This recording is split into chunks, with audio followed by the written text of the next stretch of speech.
last year at Garden Club meeting, we had this unexpected presentation. It was absolutely fabulous. And Yana Valachovic was the speaker. She talked about home survival in wildfire-prone areas, designing materials and design considerations. Very timely topic last year. And I asked her if she'd be willing to come and talk to us, condense her presentation, and she said yes. So she's here this morning. She's the county director and forest advisor of the University of California Cooperative Extension in Humboldt and Del Norte counties. She's a registered professional forester and forest scientist, and her skills cover a wide set of natural resource fields. Currently, she's the co-lead of the Northern California region of the California Fire Science Consortium and is founding steering committee member of the Northern California Prescribed Fire Council. She's authored several papers in fire behavior in the coastal California forests and in the intersection of fire performance in both home design and landscape design. And so she's been leading the education work since 2017 and helping learn how to build smarter for fire performance, and she helps communities recover from some of these tragic events. So, Yana.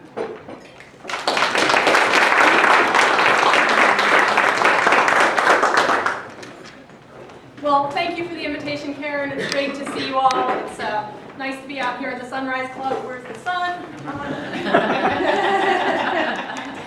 I happen to live in Arcata, so this is fun to actually do one of these. Expertise is really in the forestry world and in looking at plants and vegetation communities and helping landowners manage their properties.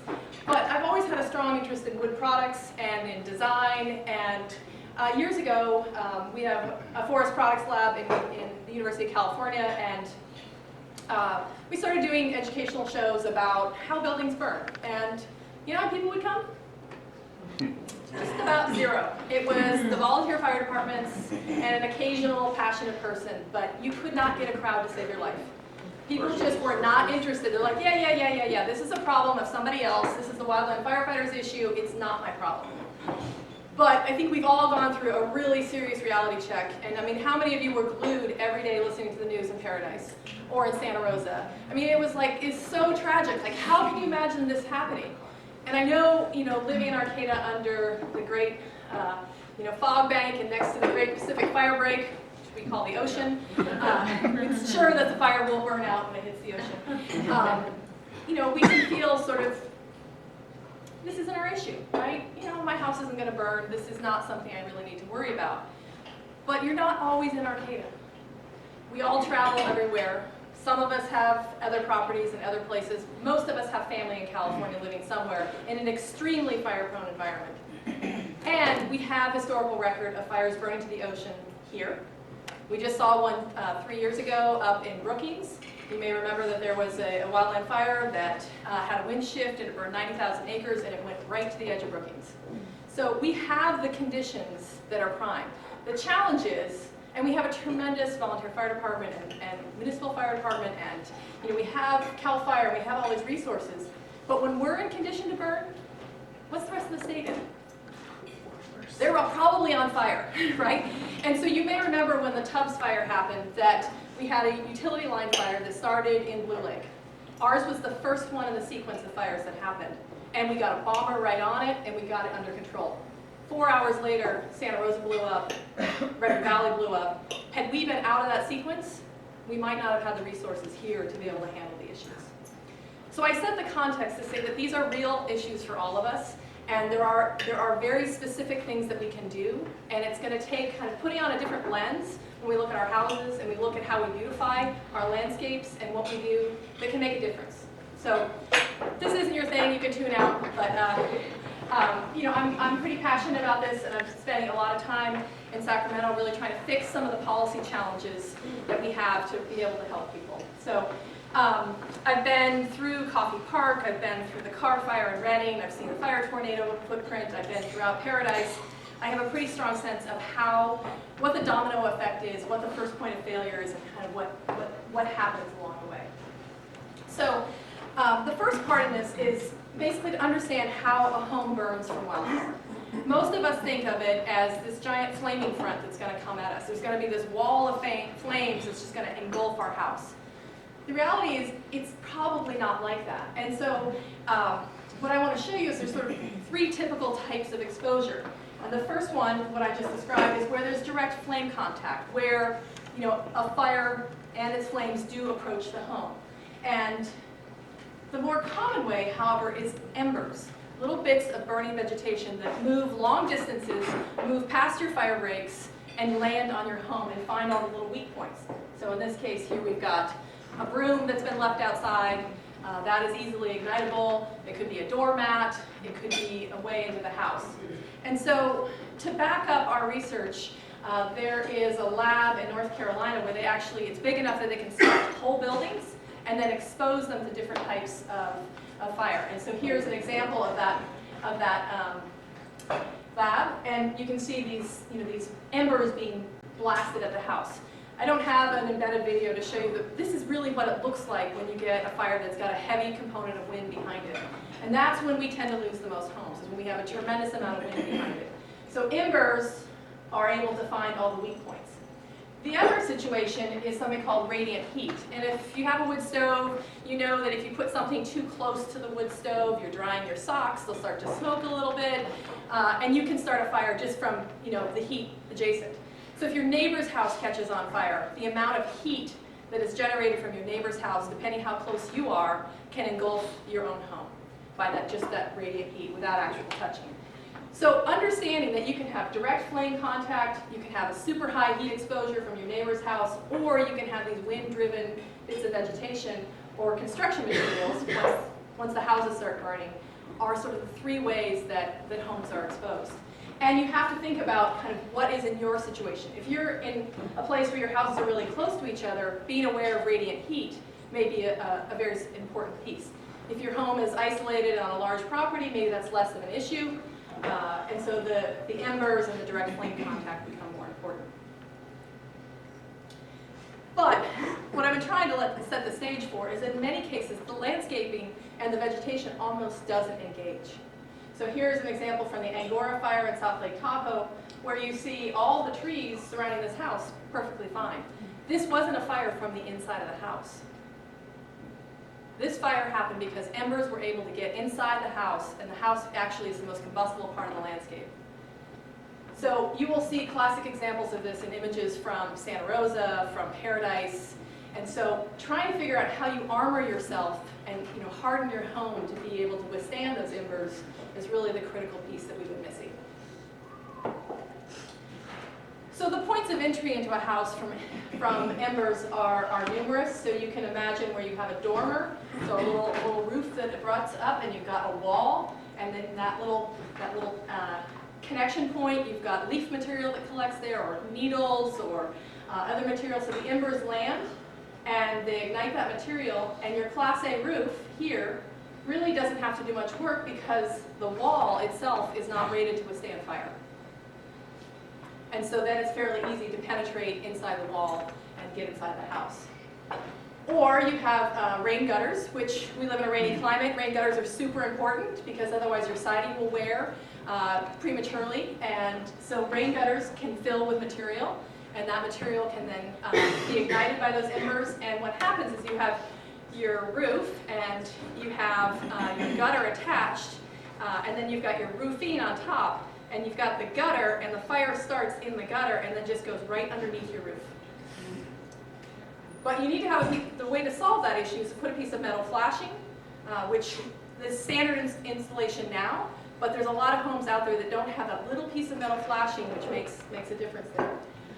We also recommend the installation of non-combustible gutter guards, so not the plastic ones, but the metal ones. They do take some maintenance, but they can help kind of keep that material out. Here's a comparison. This is a plastic gutter, this is a metal gutter. Plastic gutters will melt and detach and then create an exposure to the side of the house.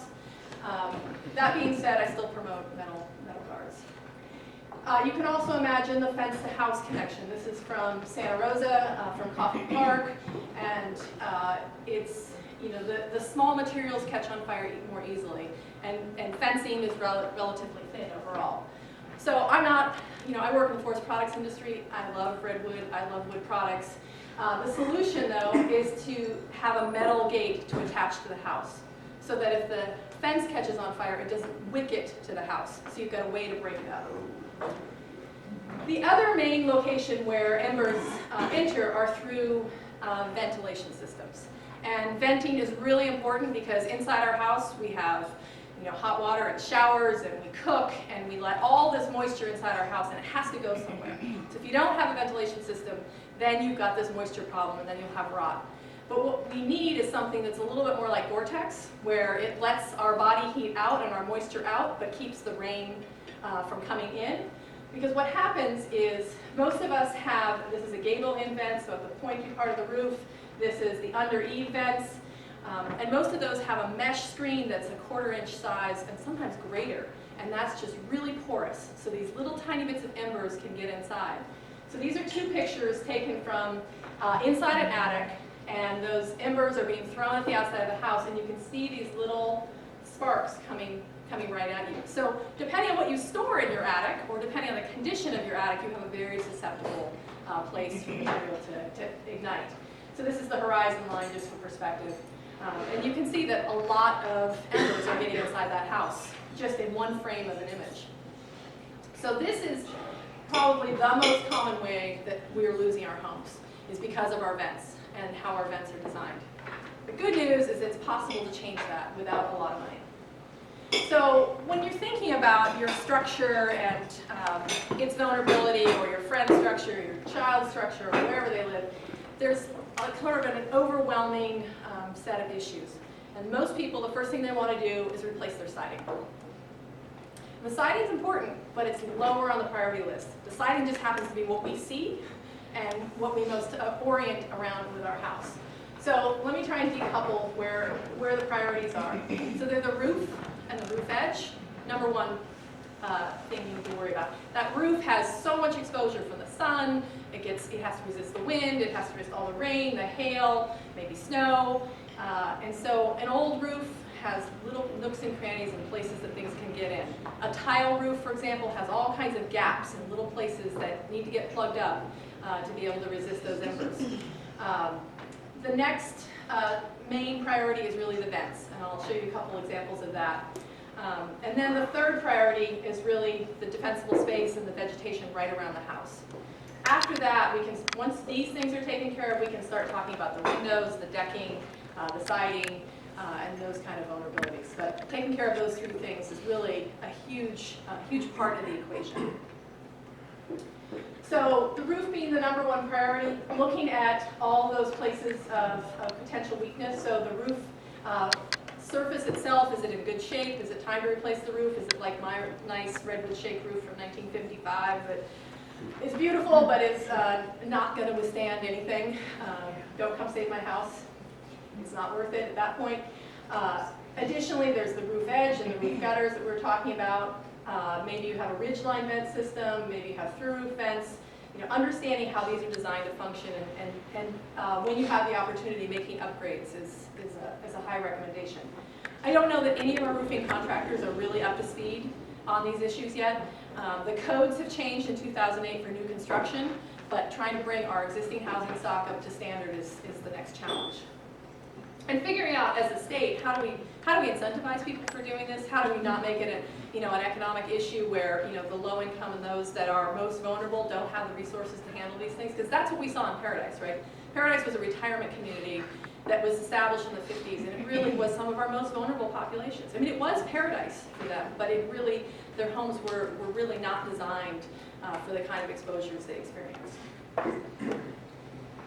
So the next priority is the vents, whether they be the through roof vents, the gable-in, foundation, under-eave, dryer vents, all these pieces.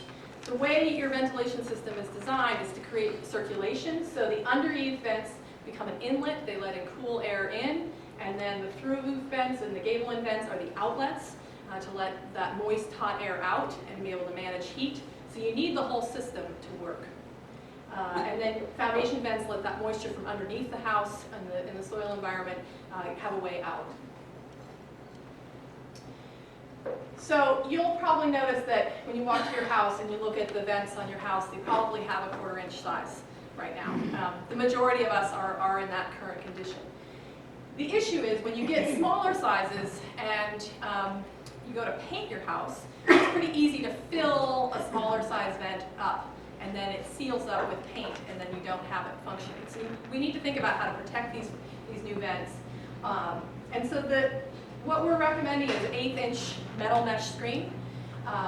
This is the cheap fix, the way to sort of, you can tack that screen up over your existing vent, or you can move to some new technologies. And this is kind of exciting. There's actually been some significant breakthrough in ventilation technology. So this would be a foundation vent.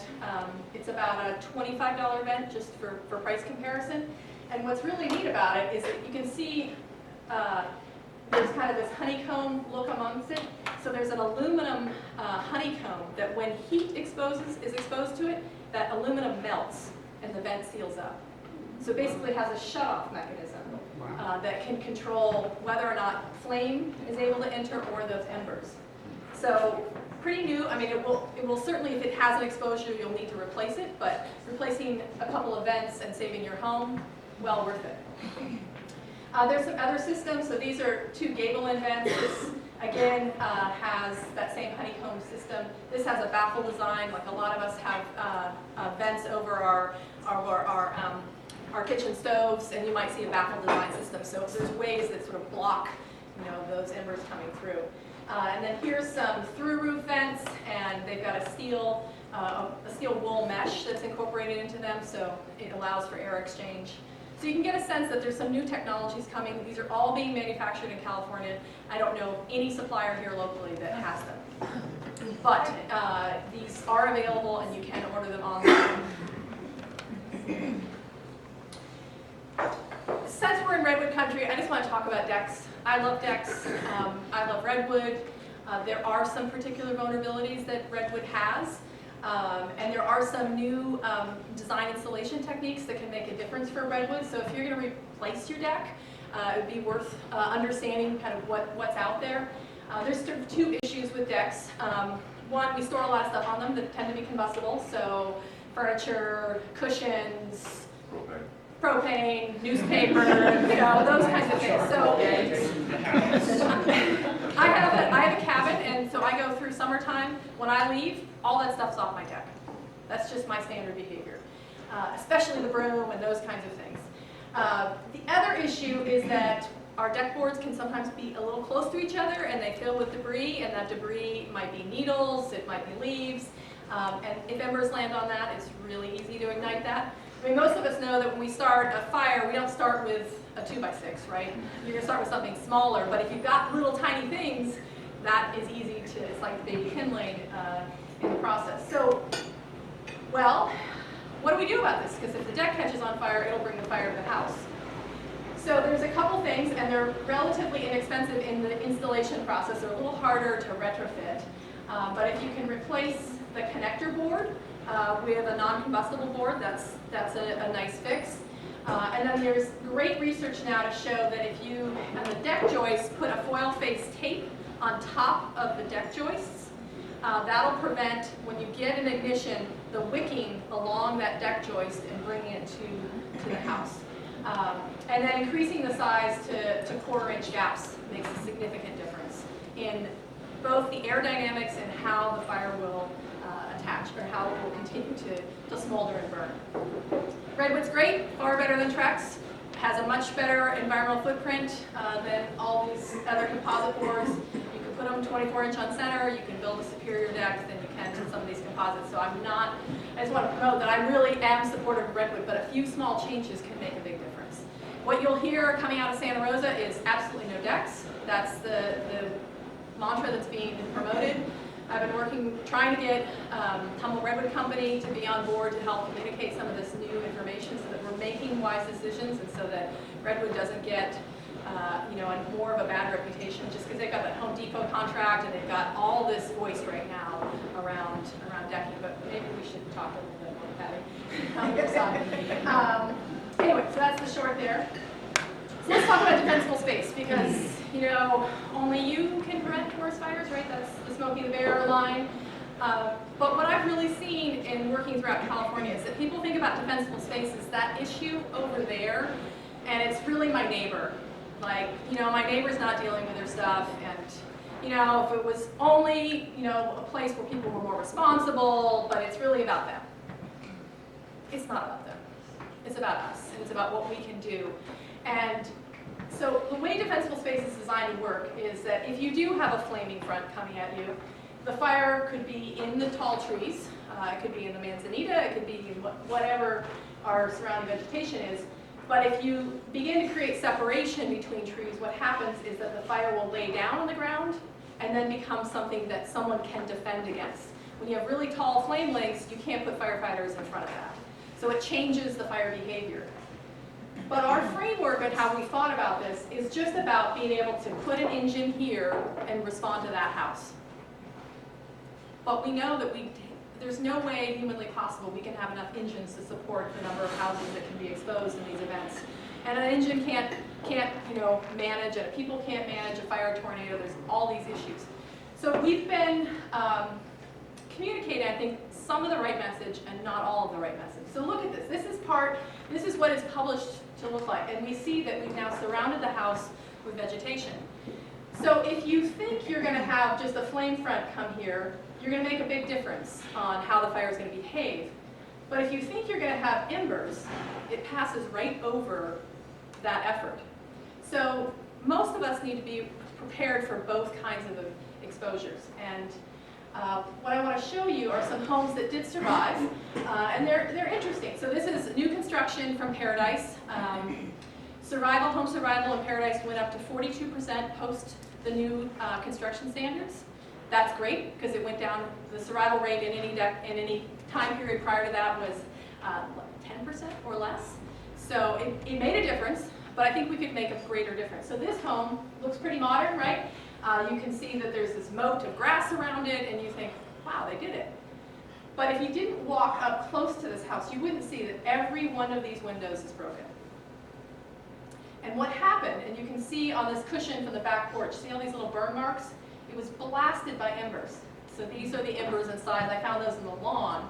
And what happened is the embers passed over that green grass, no problem, and landed right next to the house. And the house had combustible mulches around it, probably rhododendrons or some woody plant planted under each one of these windows, because that's how we tend to like our aesthetics, right? We want to make sure our house is anchored. We want our foundations sort of protected from our visual approach to the house.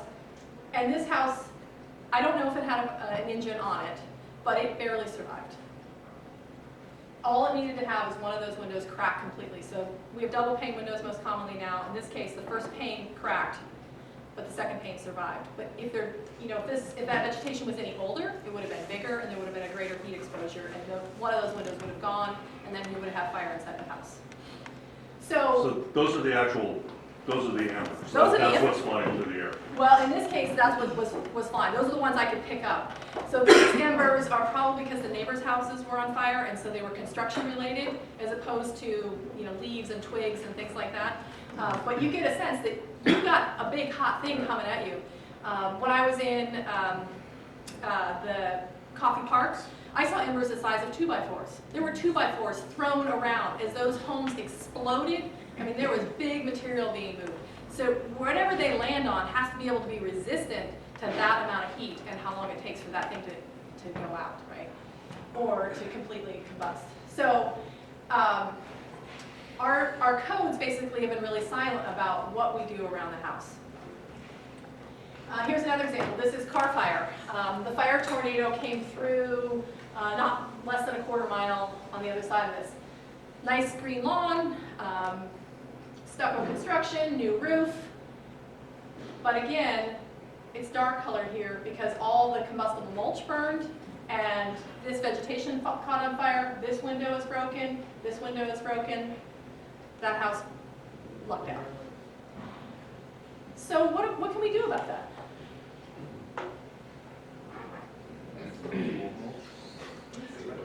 Concrete. I think the solution is real gravel mulch. No, so I love vegetation, I love plants. The solution in my mind is you put the walkway right next to the house. You get the vegetation out from underneath the eaves, and you pull your garden bed 6 feet out from the house. And then you've created a place where if an ember lands here, it doesn't have anything to ignite. So the framework that we're talking about is really reorienting so that we work from the house outward. We start dealing with our stuff right outside our front door. So a friend of mine said to me, and it's a little terrifying, but if you had stick matches and you lit one of those stick matches and you threw it at your house, and if you weren't freaking out, then either you're crazy or you probably manage the issues enough to the point where you feel like nothing's going to ignite right there.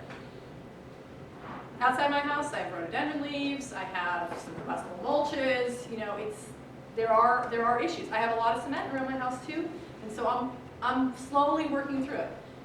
My house, my cabin, I have a totally different framework that I'm working on, and I'm really doing something very different there than in Arcata.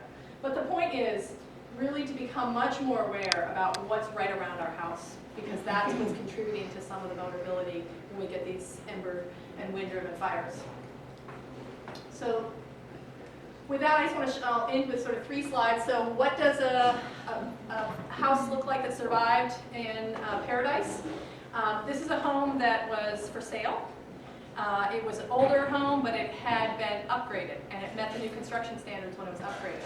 So it has these new foundation vents with that honeycomb mesh in there. You can see the embers, see the burn marks on this piece of carpet right here.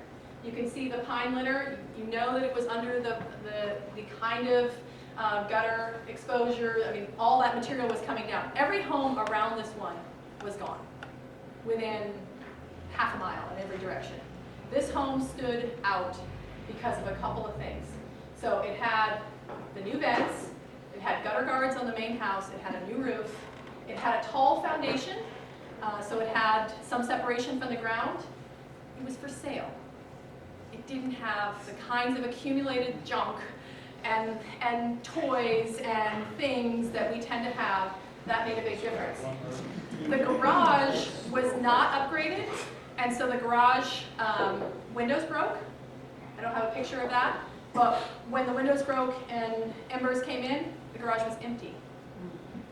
So it didn't have anything to ignite on the inside. They had new cement sidewalks, you know, around the outside of the house, so they've done a lot of things right. I think this really made a difference in this home. Here's a car fire house. This gentleman built his house in the mid-'80s. He is an architect, and he was very concerned about fire, and he just did all the things that he thought he could come up with without a lot of guidance behind it. But he had cement walkways, he had gutter guards, he had very well manicured around the house itself. There are a number of elements in the way the home was designed that kind of shed heat and shed embers. And he's the only one in his neighborhood. 17 homes burned in his neighborhood, and his survived. Now, this is kind of new stuff. There's not many folks that are trying to do this. I ran into, you know, basically do both the landscaping and the home design. I ran into this house when I was up in the Weed, north of Mount Shasta area, and I think it's kind of on the right path. You can see that they've got these walkways right around the house. They've got, you know, use of cement in ways that'll reduce exposures. They've got, of course, all the new vents and all the new construction standards. But, you know, they're going to vegetate in here, and I think that's going to be just fine. It's going to be just okay because everything's out from underneath those eaves. What kind of siding is that on? Oh, it's some kind of hardy panel cement. Is it cement siding? It's a cement siding. But again, the cement matters more about radiant heat. And panels do better than lap siding because lap siding warps when it gets heat exposure, and then you've got ways for things to get inside. Plywood as a sheathing does much better than OSB. And the reason is because plywood is big whole sheets. OSB is all these little things that are glued together, and it doesn't take much to start pulling one of those little OSB pieces out and move a way in. So if you have the opportunity, you're redecking your roof, put plywood on, don't put OSB. It's like you were an engineer. So I'll just Keep that in mind. yeah. He was responding really well, yeah. So just to kind of conclude here, and that is that, when you think about earthquakes, tornadoes, hurricanes, we don't have a fighting force for those. But we have one for fire. And we've, I think, sort of blindly and naively thought that we can fight all of these kind of fires that we're going to experience. And so I think we really have to think about the fact that we just need to adapt and build smarter. That's what we've done in hurricanes. That's what we've done in tornadoes. Talking to the insurance industry, they feel like they've made a huge difference in hurricane impacts, and they've gone to new roofing designs and new systems, and they're having far less losses in the last 5 years as a result of that. So I think we've got a huge opportunity to kind of reframe and accept the fact that fire is going to be part of our landscape, and we just have to figure out how we can let it move through our landscape in a way that's not going to cause great loss to both our property and our lives. And so I think it's a real opportunity to think in a different way and sort of integrate these concepts together. I mean, the exciting part is the new building codes are helping, and we saw that in Paradise. It's the first community that's had a number of homes. It had 104 homes that were built since 2008, since the new construction standards came in with those vents and other pieces. But kind of from a bigger policy place, how do we incentivize upgrading all the homes that are already here, and how do we help those that are in our most vulnerable populations and need some additional resources? And if you haven't paid attention to the PG&E rolling outages that are going to happen, I mean, it's interesting when you think about it. If you're a renter, the notification is going to go to the owner of the utility bill, right? And if you're a renter, you may not get those get those notifications. So, I mean, these are big changes that we're about to experience. And what I heard yesterday is that we should be planning when they roll us out for a 5-day or greater outage. Because they will not re-energize the lines all together. They're going to go substation by substation. And so the likelihood that we're going to experience them, it's not so much about a fire here, but it's probably the transmission lines coming from Highway 36 and other locations, and we will go down. So that's a whole other topic, but one if you haven't paid attention to is worth putting some energy in. And you'll see that basically what's going to come is new guidance around how to manage landscaping around our house. As a result of what we've learned from these events. So, thank you. I appreciate the opportunity.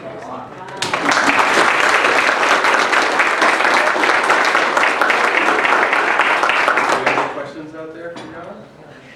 We got our list. We got a list going. Thank you. It's a great talk, the warning you've given us. But suppose you haven't been able to do any of the steps that you suggested.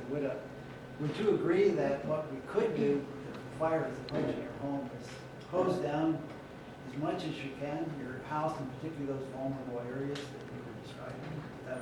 Is that worth doing? Most of us are going to freak out when we smell the smoke. Yeah, That's the usual pattern, and then when the fire's out, we stop caring. Yeah. So there's a lot of forensic activity that happens in that pre-warning period. I mean, the number one responsibility is you need to figure out where you're going to be safe. So, follow all the evacuation orders, follow all the declarations. I do, at some level, still promote the shelter in place if you're well designed for it, right? I mean, here's another thing to think about. If you're having to evacuate and you're going to get burned over, do not stay in your car, right? That is one of the most dangerous places to be. Find a home of the newest construction standard you can and get in that house to let the fire front go over. You get out of that house. Your house is not going to just spontaneously combust, or the house you've just jumped into. But you need to not have skin exposure to flames, and you need to not be trapped in your car. Number one. So don't wait till the very last moment to try to evacuate. I can tell you a million stories of people that waited to the last second, sitting there with their hoses and trying to do these little things, and that's not worth it. But depending on your situation, and like me in my cabin, heck yeah. But I'm not a proponent of sprinklers and sprinkler systems like on your roof, because everyone wants to put sprinklers on the roof, I'll just let you know. If you didn't want to do it, you should want to do it, but it's not the right thing to do. Because, the idea that you're going to have enough water available, that you're going to have your redundancy in your system because you might need power to run your pump or to distribute that water, or that you're going to get the sprinkler spray exactly where the embers are going to be. If they're sitting on top of your roof, they're not going to get underneath your vent and underneath in those places. So there's a lot you can do, so I want to empower you to think about that. But do that 2 or 3 days before you have exposure. And I mean, in like the Tubbs fire situation, it took 2 or 3 more days for those homes to continue to burn, right? And so if you were in a potential, if you knew that was maybe coming, you could do a lot in those 3 days. Car fire, you could have done a lot in those 3 days. People just didn't believe that it could burn into town. But they had 3 days worth of warning. Randy. This is really great, and I've listened to you on KHSU, and your programs are excellent. Really appreciate that. So I have a brother that lives in Ukiah in a heavily wooded area, and of course they're evacuating once or twice a year. Is there? I wish he could be here to see this, but is there a central spot like online where people can go to get some of these ideas? Website or somebody? Yes. So we're trying to do lots of stuff. There's tons of information available. If you Google my name, you can run into really boring talks by me at various different links, so you can choose your pain that way. We have one centralized website right here. So if you just type in UC and fire, you'll run into that website. The Insurance Institute for Business and Home Safety runs a website called disastersafety.org with lots and lots of this technical information, and it's well presented. The National Fire Protection Association has a lot of good fact sheets. People come into it at different levels, and depending on where you spark your interest, no pun intended, then you can sort of figure out. I just want to say, when I listened to you and Hugh Scanlon do the KHSU thing, I didn't realize that the Santa Rosa, the HVAC systems were sucking in Right? the sparks, and a lot of those big buildings burn from the inside out just because I never thought about that. That makes sense once you hear it. Right. I mean, how you shut your house down and how you evacuate if you have the time. It's closing the windows, it's closing the cat door, it's locking the cat door. It's, trying to keep, if you don't have one of those little strips where your garage door comes down to or really seals it up, embers will right underneath those garage doors. There's lots of ways that you can get all that stuff sucked into your house or your building. Yeah. Darn that KHSU. Miss those shows. Any other questions? Good. Well, thank you. Thank you for presenting today, and on in your behalf, we're making a donation to the Wheelchair Foundation. So a certificate to you, and then I'm going to attach Oh, great. where this goes. So thank you very much. Thank you.